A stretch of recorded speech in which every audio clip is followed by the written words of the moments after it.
Hello friends, welcome to my channel miracle of God. जय श्री राम। आपने नीम करौरी महाराज जी की अच्छी अच्छी चमत्कारियां कहानी सुनी तो हैं, परंतु क्या आपने कैची की कोई ऐसी कहानी सुनी है जिसे सुनकर डर लगे? एक भक्त को बहुत डर लगा जब वह कैंची से वापस आ रहा था। तो क्या हुआ उसके साथ?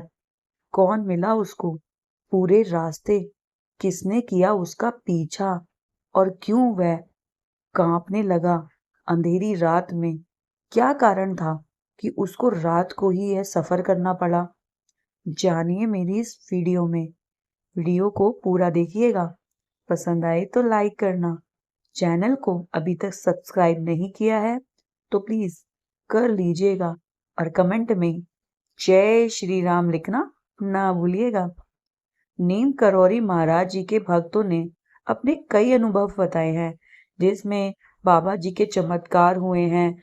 कभी बाबा जी हनुमान रूप धारण कर लेते हैं तो कभी कोई रूप, कैसे ही रूप धारण करके बाबा भक्त की रक्षा करते हैं। काफी बार भक्तों को बाबा ने ऐसे ऐसे रूप में दर्शन दिए हैं जिसका आप सोच भी नहीं सकते। ऐसी ही कहानी आज मैं आपको सुनाने जा रही हूँ। एक भक्त नीम करौरी महाराज जी के दर्शन करने के लिए आता था रोजाना।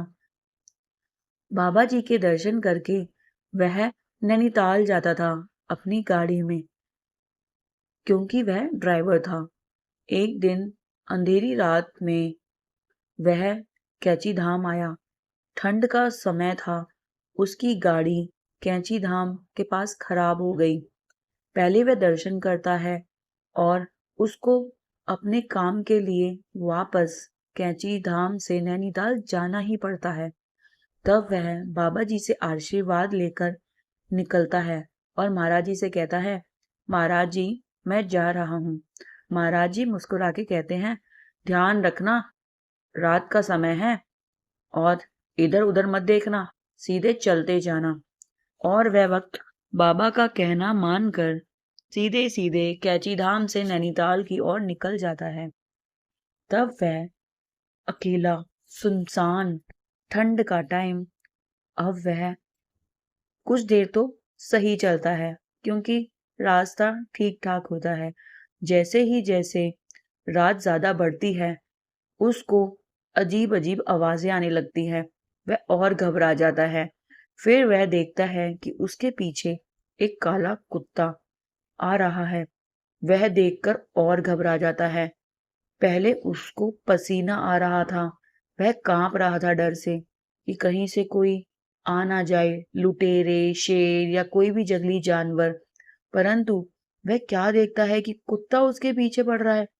अगर वह रुका तो कुत्ता उसको खा जाएगा। इसलिए वह अपनी गति तेज कर लेता है और तेज तेज चलने लगता है। जब तक वह नैनीताल शहर में नहीं पहुंच जाता तब तक वह चलता रहता है। और जब वह पीछे मुड़कर देखता है तो वह कुत्ता गायब हो जाता है। वह हैरान हो जाता है कि कहाँ गया कुत्ता, अभी तो मेरे पीछे ही था। फिर वह बाबा जी को याद करता है कि बाबा जी ने कहा था कि ध्यान रखना, रुकना मत, अंधेरा हो रहा है। तब उसको अगले ही दिन पता चलता है, जब वह बाबा जी के पास दोबारा जाता है तो बाबा जी कहते हैं, क्या हुआ, कुत्ते के डर से इतना क्यों भाग रहे थे? कुत्ता तो भैरव की सवारी है और तुम इतना क्यों घबरा रहे थे? तब उसको समझ में आता है कि वह कुत्ता उसकी रक्षा करने के लिए था और वह भैरव जी का कुत्ता था और वह अचानक गायब हो गया। कभी भी नीम करौरी महाराज जी अपने भक्तों को अकेला नहीं छोड़ते, चाहे वह कहीं भी जा रहे हों। उस कुत्ते ने, भैरव जी के कुत्ते ने उसकी रक्षा करी और उसको उसके मुकाम पर पहुंचाया। नीम करौरी महाराज जी ने अपने इस कुत्ते को भेजकर उसकी रक्षा करी ताकि कोई जंगली जानवर उसको खाए ना। बाबा जी ने उसके मन में डर पैदा किया ताकि वह तेज गति से जाए अपने स्थान पर, और वह वहां पहुंच गया। अगले ही दिन जब वह बाबा जी से मिलने आया, बाबा जी ने उसको ये सारी बात बताई। तब उसने बाबा जी को धन्यवाद किया।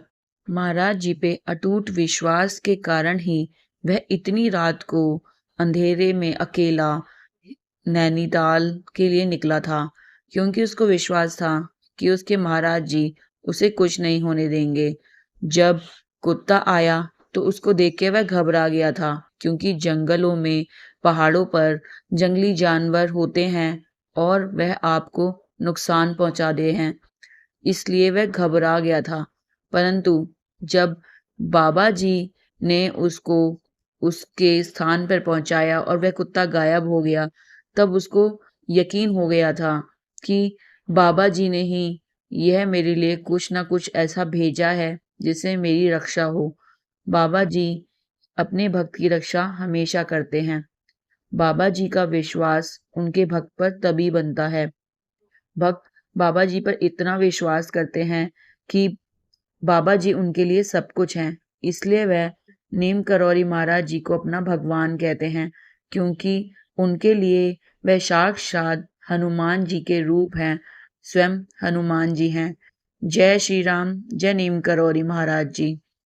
आई होप नीम करौरी महाराज जी से जुड़ी हुई ये सच्ची कहानी एक भक्त की विश्वास की आपको पसंद आई हो। पसंद आई है तो कमेंट में जय श्री राम जरूर लिखिएगा और वीडियो को लाइक जरूर करना। Thank you for watching. जय श्री राम, जय नीम करौरी महाराज जी।